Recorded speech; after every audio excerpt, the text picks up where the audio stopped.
Mga kwento ni Felmo.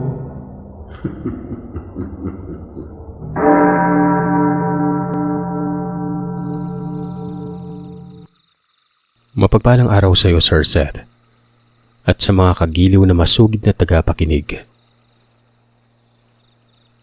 Ang kwentong ibabahagi ko sa inyo ay ang karanasan ng aking lolo Roman. Para madali ang pagsasalaysay ay gamitin ko ang kanyang point of view. Subalit ito na. Ako si Roman.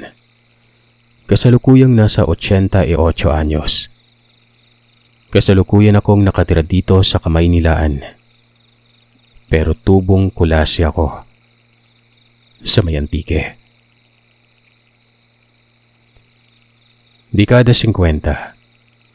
Nasa 20 anyos ako noon. Nagtatrabaho bilang isang mangingisda sa isang barangay sa Colase. Malapit kami sa dalampasigan, kung kaya tanging pangisda ang aming kabuhayan. Paminsan-minsan ay umaakit kami sa bunduki na bahagi ng Colase. Mag-aani kami ng kopra. Sa panahon na yun ay libre ang mga tao sa pag-akyat ng mga niyog. Basta ba magpaalam ka lamang sa may-ari at magkakaroon ng hatian sa mga kita nun. Kapag pangungopra ang aming hanap buhay ay kailangan namin itong hakutin papuntang patag para madalas sa bayan at may benta. Minsan sa isang taon lamang namin ito ginagawa. Yun ay kapag panahon ng habagat at hindi kami makakalaot. Puntuhan ang kita sa pangungopra. Dapat ay tuyong-tuyo ang mga niyog. Dahil kapag medyo mabasa ay binibili nila sa murang halaga. At hindi kami kikita ng maayos kapag na-reject ang aming paninda nun. Isang araw, naimbitahan ako sa binyag ng anak ng aking kaibigan. Kinuha ko nitong ninong. Unang pagkakataon nito na makita ko ang kanyang asawa at anak. Matagal kasi itong naninirahan sa syudad ng Iloilo. Umuwi lamang ng panahon na yon dahil nawalan ito ng trabaho sa may syudad kaya nagpasya na lamang ang mga ito na umuwi ng Antique. Taga San Carlos sa Negros ang asawa nito. Gusto ng babae na doon na lamang sila manirahan sa Negros pero hindi pumayag ang kaibigan ko. Minsan na kasi itong pumunta sa lugar. At sinabi niyang muntik na niyang ikamatay ang pagpunta doon. Kung kaya ayaw na niyang bumalik pa sa lugar ng babae. Kaya sa Antique na lamang sila umuwi noon. Pre, huwag mong kalimutan sa linggo ah. Pagpapaalala nito sa akin. Sige pre, magdadala na lang ako ng isda pang regalo sa inaanak ko pre. Tuluyan na kaming bumaba sa bundok noon para hakutin ang mga kopra na aming ibebenta sa bayan. Medyo maganda ang hatian sapagkat natuyo ng maayos sa mga niyog, kung kaya't magandang presyuhan. Kinagabihan ay sumama ako kay tatay sa paglalaot. Hindi na rin kasi malakas ang habagat kaya ligtas na magpalaot noon. Malit lang ang bangka namin. Hindi pwedeng makipagsabayan sa malalaking balod at malalaking bangka. Pangtatluan lamang ang bangka namin. Sinuwerte naman at maganda ang huli ng aming kitang dilubid. Nakahuli kami ng malalaking tulingan at lapu-lapu ng gabing yon. Doble ang saya. Kumita na sa pangungopra ay kumita pa sa pangingisda.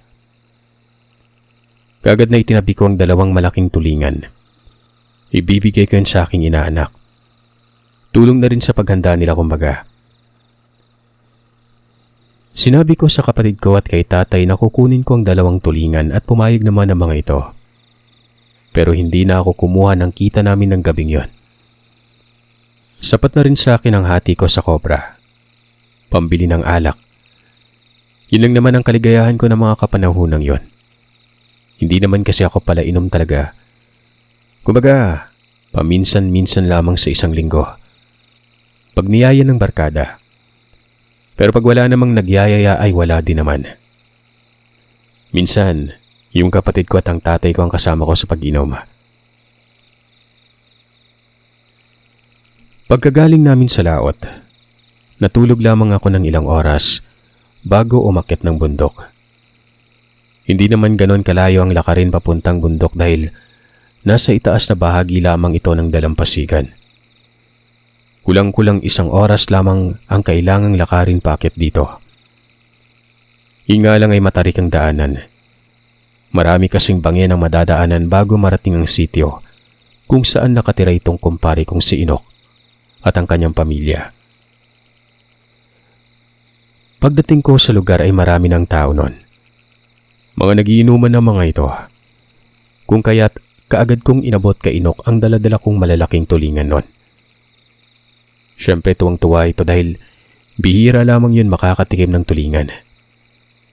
Hindi kasi ito nangingisda. Pagsasaka at pangungopra lamang ang pinagtutuunan nito ng pansin. Masaya naman na nadaos ang handaan. Tinawag ako ng kalikasan kung kaya't nagpaalam muna ako na umihi sandali. At kaagad na pumunta sa likurang bahagi ng bahay. Habang umiihi, may naririnig akong hingal sa likuran na bahagi ng silid. Ang buong akala ko ay may aso doon. Pero kakaibang tunog na naririnig ko. Hindi ko kasi masasabing buong galing yun sa aso. Para bang marahas na nanggigigil ang angil na yon. Kung kaya't natawag nito ang atensyon ko. Lumapit ako sa dingding para tingnan kung anong klaseng hayop yon. Pero hindi hayop ang nakita ko. Yun ang asawa ni Inok. Nakatuwad ito habang naglalaway. Kasabay ng pagtulo ng laway nito ay ang pagsamyo ng nakakasulasok na amoy. Napakalansa ng amoy na yon na tila ba naghahalo ang asim sa amoy nito. Bigla akong kinilabutan sa nakita ko kung kaya mabilis akong umalis sa lugar. Bumalik sa lamesa na iniinuman namin noon. Maya-maya pa ay lumabas ang asawa ni paring Inok na tila ba walang nangyari. Maayos na ang buhok nito. Kaya't napaisip ako na baka namamalikmata lamang ako noon. Iniisip ko na baka tinatamaan na ako sa iniinom ko. May bitbit itong pulutan.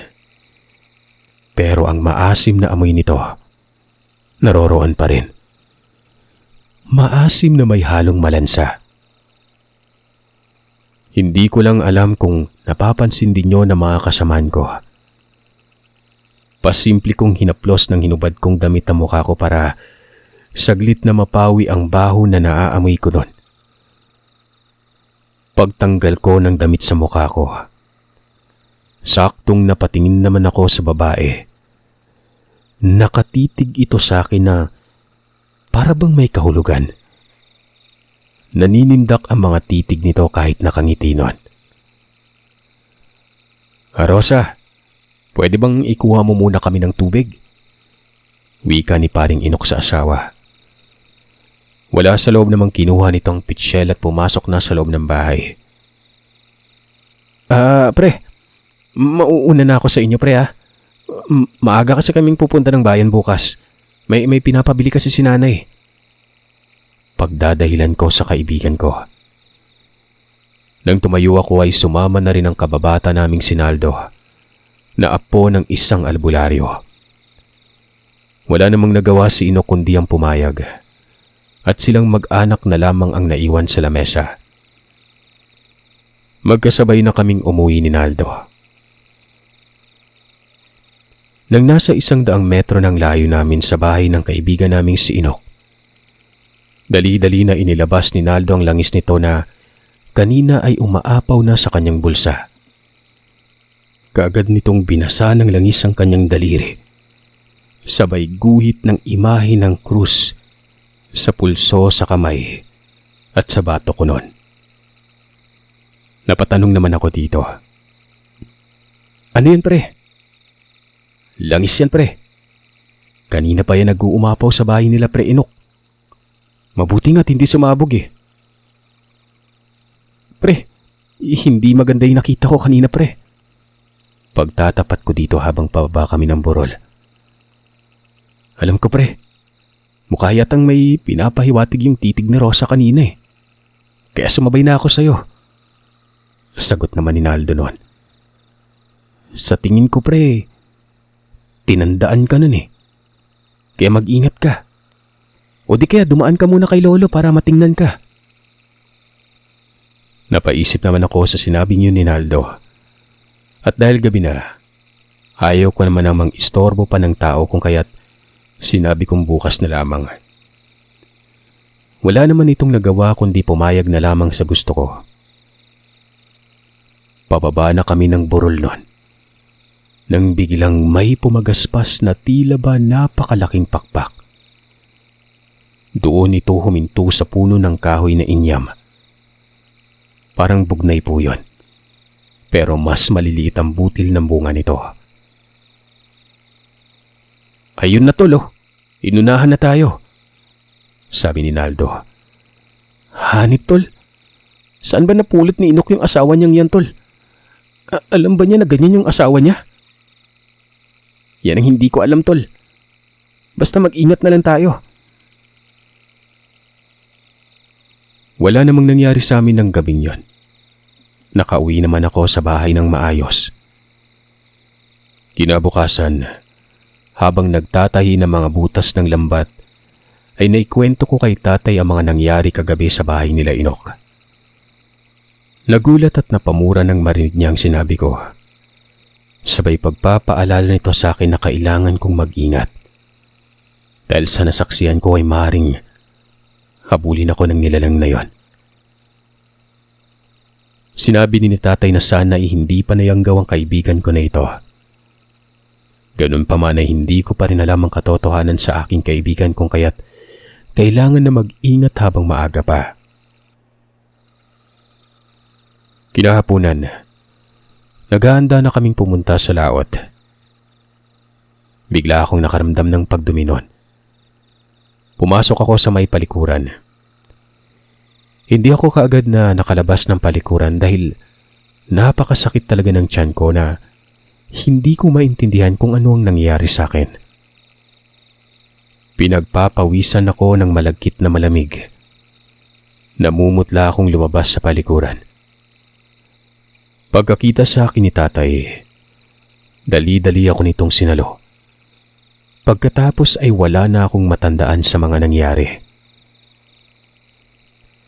Nagising na lamang akong nakahiga na sa papag. Naririnig ko na ang boses ng lolo ni Naldo at maging si Naldo. Naroroon din. Maya-maya pa ay pumasok ng silid si tatay nun. Gising ka na pala, Roman. Anong nangyari, tay? Doon naman ay pumasok ang lolo ni Naldo. Mabuti at gising ka na, Roman. Mukhang matindi ang paghahangad ng nilalang makuha ka. Ano bang ginawa mo? Tanong nito. Wala naman po, Uyong. Ang salitang Uyong, Sir Seth, ang tawag namin sa mga matatanda nung kapanahunan namin.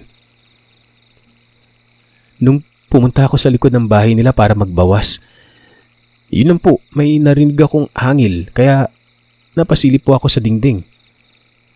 Doon ko nakita si Rosa na nakatuwad habang naglalaway. Tapos mabaho.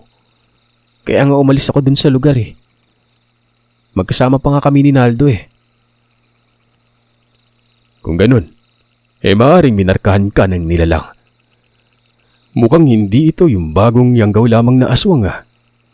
Nagawa kang markahan eh. Kahit hindi pa nakakalapit sa'yo. Pagpapaliwanag pa ng matanda. Ano po yung pwede kong gawin yung? Ayon sa kanya ay wala naman umano. Nagamot na niya ako kung kaya't magiging maayos na ako noon. Mag-ingat na lamang umano ako sa susunod. Kahit sa ultimong kababata ko. Dahil hindi pa alam kung ito ba ay nahawa na ng asawa niya o hindi pa. Kaya umano mag-ingat kaming mabuti noon. Tanging pagtango na lamang ang naisagot namin ni Naldo. May inabot ang matanda nun. Isang patalim na kung tawagin ay daga. Isa itong kutsilyo na animoy gawa sa tanso pero naninilaw ito at kung tingnan ng ordinaryong mga mata ay walang katalim-talim. Pero sa mata naman umano ng mga masasamang nilalang, napakatalim at napakadelikado ng kutsilyo na yon. Wag na wag mo yang iwawala at wag mong kakalimutang dalin saan ka man magpunta. Paalala nito. O ito pa. Sabay abot ng bote na may lamang mga halamang ugat at langis. Ayon sa kanya ay malalaman mo na may masamang nilalang sa paligid kapag kumulo ito. At kapag masyadong malapit ng nilalang, ay umaapaw umano ang langis at sasabog kapag hindi ito nailayo ng tuluyan.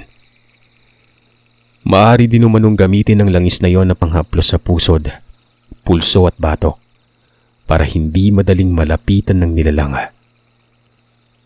Ilang na ilang umano dito ang mga nilalang na yon. Nagbibigay umano ito ng kakaibang init na papaso sa kanilang balat. Nagpasalamat ako kay Oyong. Walang anuman. Parang apo na rin kita. Kung kaya't palagi kayo mag-iingat ha. Ano tol, uwi na kami ha. Balitaan mo na lamang ako kung ano na yung pakiramdam mo bukas. O kung binalikan ka ng asawa. Sige tol, salamat. Kinagabihan, napakalakas ng tunog ng hayop ang narinig namin na paikot-ikot lang sa bahay. Hindi na lamang namin yan pinapansin. Hindi naman nakalaot si tatay at kapatid ko ng gabing yon. Panay ang mura ni tatay sa nilalang na ito. Ako naman ay tahimik lang na pinapakiramdaman kung saan nanggaling ang tunog. Sa isip-isip ko pa ay kapag nakapasok ito ng bahay, hindi ako magdadalawang isip na saksakin ito ng punyal. Nabigay sa akin ng albularyo. Wala na akong pakialam kung asawa man ito ng kaibigan ko o kahit ang mismong kaibigan ko pa yon. Kumbaga, wala naman akong ginagawang masama sa kanila. At yun ang hindi ko maintindihan kung bakit ako ang hinahabol nito. Wala akong maisip na ibang rason noon kundi siguro nakita ko siya sa pagiging aswang na itsura niya. Pabalik-balik ako sa ganitong isipin. Hanggang sa tuluyan na akong nakatulog ng hindi ko namalayan. Kinabukasan, maagang-maaga pa lamang ay rinig ko na mga usap-usapan sa bakuran, kung kaya't kaagad na akong bumangon para tingnan kung anong kaguluhan yon. Paglabas ko ng bahay, naroroon ang kapitbahay namin na nakikipag-usap. Ayon dito sa kanya, may nakitang patay na tao sa baba ng burol, kung saan ang daanan nila paakyat sa bundukin ng Kulasi. Kasamahan ko yun tuwing pagkukopra ang hanap buhay namin. Kung kaya't kaagad kong pinunta ng lugar kung saan sinasabi nilang may pinatay. Pagdating ko sa lugar ay nakita ko na naroroon pa ang katawan ng nakandusay. Wakwak ito at wala ng lamang loob at dugo. Napamura ko dahil ang tao na yun ay isa din sa ninong ng anak ni Inok at Rosa. Kumpare ko din ang tao na ito. At siya ang naiwan doon sa bahay nila Inok nang nag-inuman kami. Kung kaya't malakas ang loob ko na si Rosa ang may kagagawa ng pagpatay. Wala naman kasing ganitong nangyari sa amin nun. Ito ang kauna-unahang pangyayari na may pinatay sa lugar namin. At aswang ang may kagagawan. Nakakagalit na nakakaawa ang nangyari sa kumpare ko, Sir Seth. Maya-maya pa ay dumating na din si Naldo. Dali-dali akong nilapitan ito para tanungin kung ano ang nangyari. Inatake daw ng aswang, tol. Tingnan mo, wakwak yung tiyan ni Uking.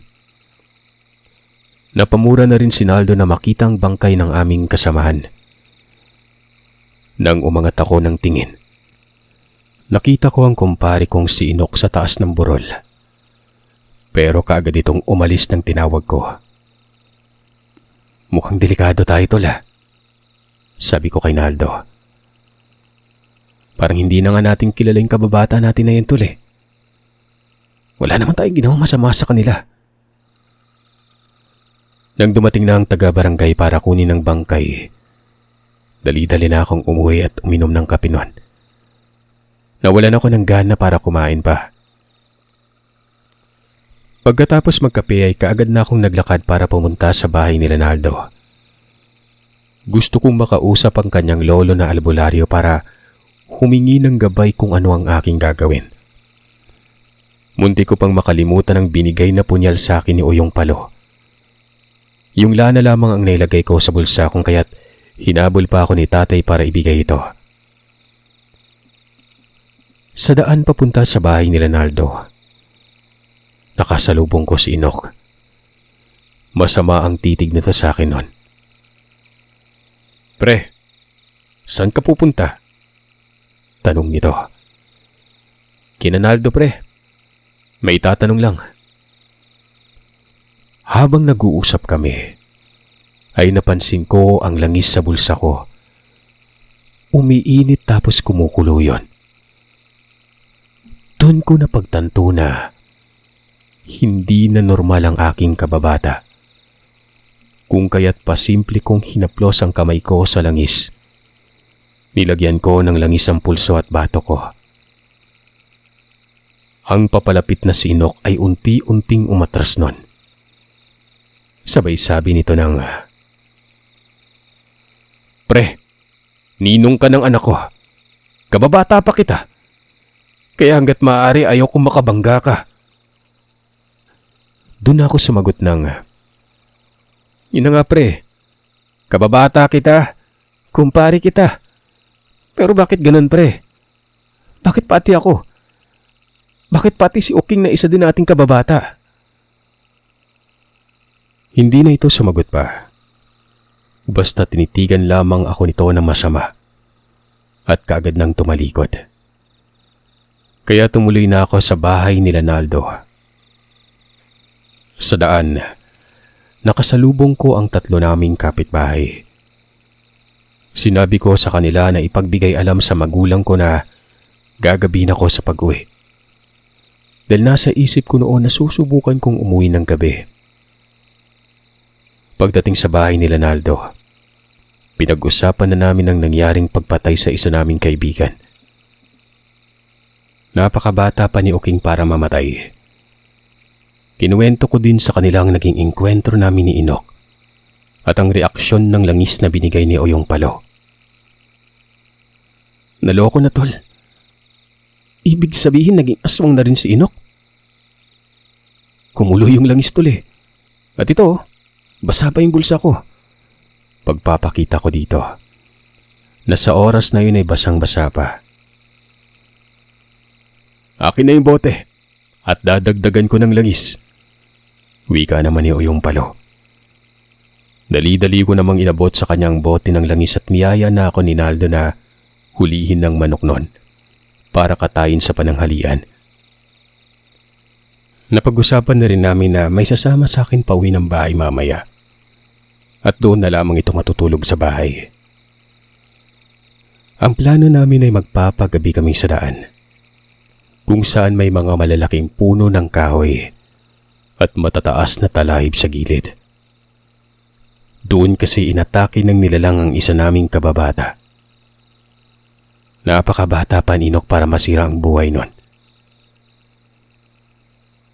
Yung asawa niya naman, mukhang malaki ang agwat ng edad sa kanya.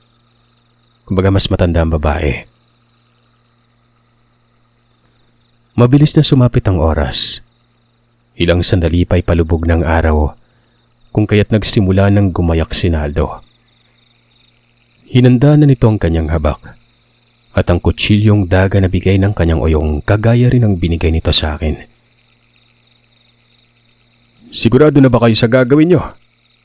Tanong ni Oyong Palo. Sigurado na kami Yong. Sagot naman namin dito. Basta mag-ingat kayo ha.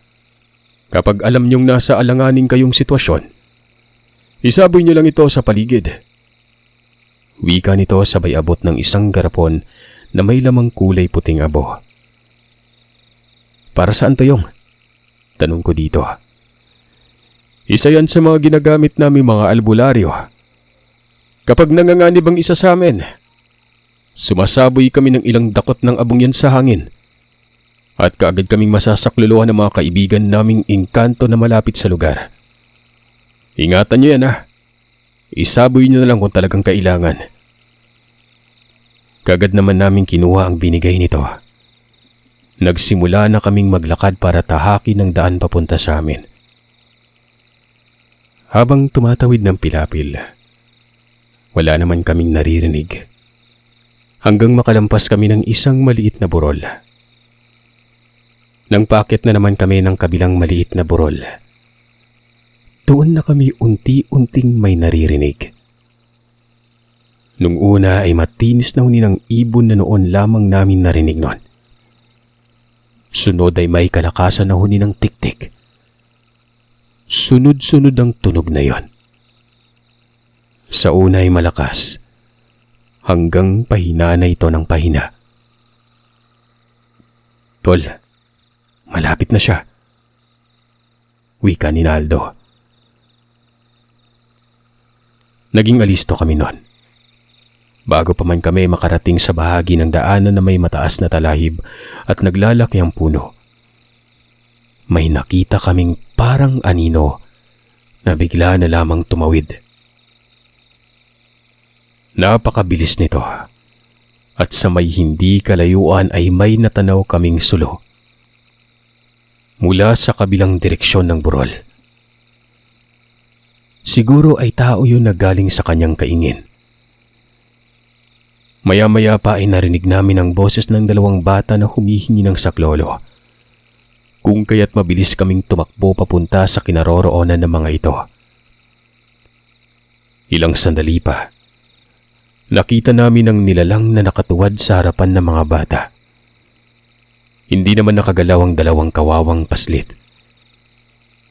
Habang tinitingnan ng nilalang, animoy na hipnotismo ang mga ito. Kaagad na hinawakan ni Naldo sa balikat ang isa sa mga bata. At doon na lamang ito napasigaw nun. Ang isa naman ay sapilitan ko ng hinila sa tabi. Sabay sinabi sa nilalang na, "Hoy, kami yung kaharapin mo. Huwag yung dalawang paslit na walang kamuwang-muwang sa mundo." Pasigaw na sabi ko sa nilalang. "Lagi ka nalang nakatuwad. Nang makita kita sa inyo, nakatuwad ka rin." Sigaw ko pa dito. "Bakit ba dito ka nag-aasik ng lagim sa lugar namin ha? Bakit di ka bumalik sa lugar mo?" Umaangil na humarap ang nilalang. Balak akong sugurin ng nilalang kaya't hinanda ko na ang punyal na binigay sa akin ni Uyong Palo. Mabilis na tumalon ito para sugurin ako. Dali-dali ko namang sinalubong yon.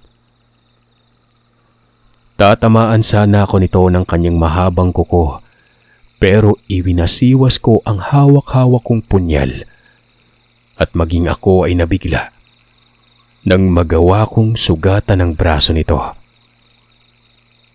Humiyaw ang nilalang na halatang nasaktan. Maya-maya ay may narinig akong angil na mula naman sa gilid ng burol. Pagkarinig ko ay naging masigasig na muli ang nilalang sa harapan ko. Bigla nitong iwinasiwas ang kanyang buhok, kung kaya't kaagad ko itong sinalo. Napakadulas ng buhok nito, pero himalang nakatayo pa rin. At para bang kayang-kaya nitong manuot sa mga kalamnan ko na merong sariling buhay.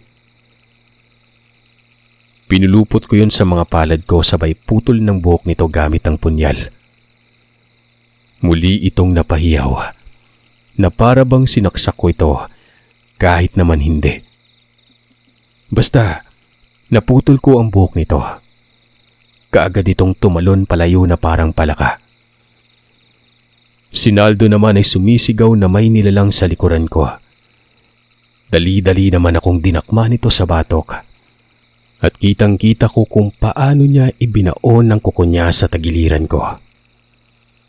Pero nagulat ako nang hindi gaanong lumapat ang mahaba nitong kuko. Sa halip ay isang malakas na ungol na may halong angil ang narinig ko nun. Sumisigaw ito ng papyaw na parabang labis itong nasasaktan. At tuluyan na ako nitong nabitawan. Padapa itong natumba. Kung kaya't nakita ko na sinaksak na pala ito ni Naldo ng punyal sa gitna ng kanyang likuran. Hindi na nito nagawa pang saksakin ako sa tagiliran. Malakas ang paghiyaw nito na may kasamang angil. At ang babae naman ay tuluyan ng lumayo. Maya-maya pa ay may nakita kaming mga siganang sulo na paparating. Dali-dali kong narinig ang tinig ng ina ni Inok na sinisigaw ang pangalan ng anak habang umiiyak. Nakita nito ang mabalahibong nilalang na nakadapa sa ibaba ng burol. Napasigaw ito at tinawag ang pangalan ni Inok. Ang mga tao naman na sumunod sa ina ni Inok ay hinanap kung saan napunta si Rosa. Naroroon din ang ama ng dalawang batang bibiktimahin sana ng mga aswang. Dumating na rin si Uyong Palo at siya na ang bumunot ng punyal na bumaon sa likod ni Inok. Pinatihayanan nila ito at doon ay unti-unti nang bumalik si Anok sa anyo nito bilang isang tao. Nagtataka kaming lahat kung bakit sobrang napakapayat na nito at hindi na kagaya ng itsura nito na mga nakarang araw at buwan. Para na itong bangkay na butot balat na lamang. Lahat kami, takang-taka kung bakit ganun ang nangyari. Ang buhok naman ng nilalang na naputol ko kanina. Kulay itim pa yon pero tila ba naging isang buhok ng matanda. Napakaputi na nito. Pinagtulungan na ng mga tao na buhati ng bangkay ni Inok para madala sa kanilang bahay. Nagtataka ako kung bakit wala ang ama ni Inok nun. Pero malakas na umiyak ang nanay niya habang nagsasabi ng muntik nang mapatay ni Inok ang kanyang ama. Nahuli o manin nito na kinakain ng babae ang sarili nitong anak. At si Inok ay tila ba walang pakialam. Kung kaya't tinangka ng tatay niya na tagain si Rosa. Pero naagaw ni Inok ang itak sa kanyang ama at kaagad na initak ang Ginoo. Pagkatapos ay sinundan nito si Rosa na tumakbo palayo. Halos mabaliw-baliw ang ginang dahil hindi na niya alam kung ano ang nangyayari sa kanyang pamilya. Kung kaya't todo alalay sila dito. Hindi na namin nakita pa si Rosa. At ang bangkay naman ni Inok ay binalot namin ito ng kumot ng 2 beses. Tapos ay nilagay sa banig. Kahit gabi na ay tulong-tulong kami sa paggawa ng kabaong nitong gawa lamang sa ibang klase ng plywood o lawanit.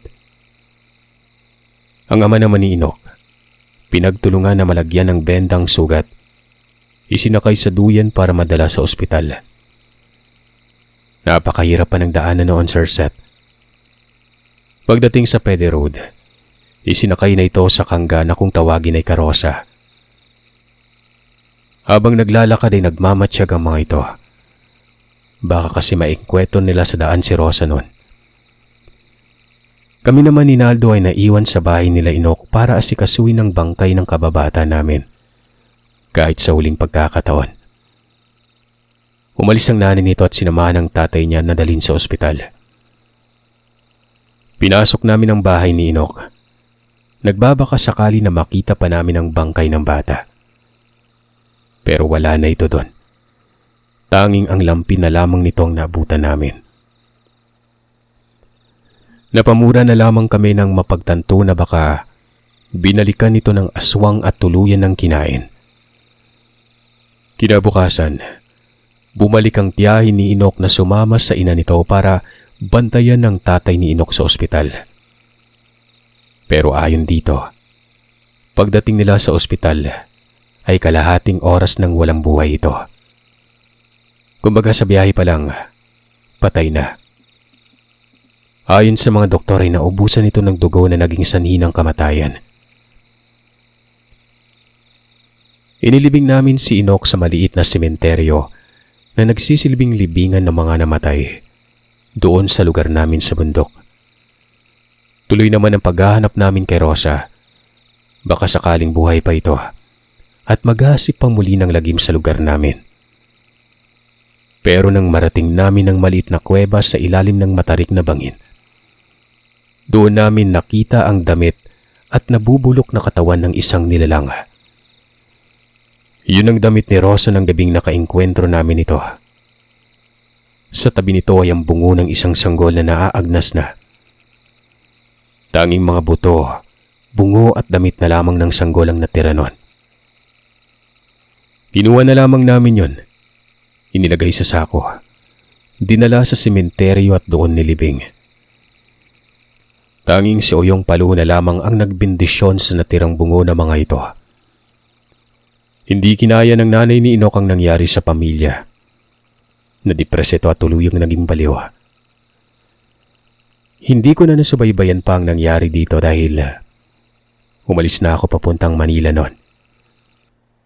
Nang umuwi ako pagkalipas ng 5 taon, napag-alaman kong namatay na ito.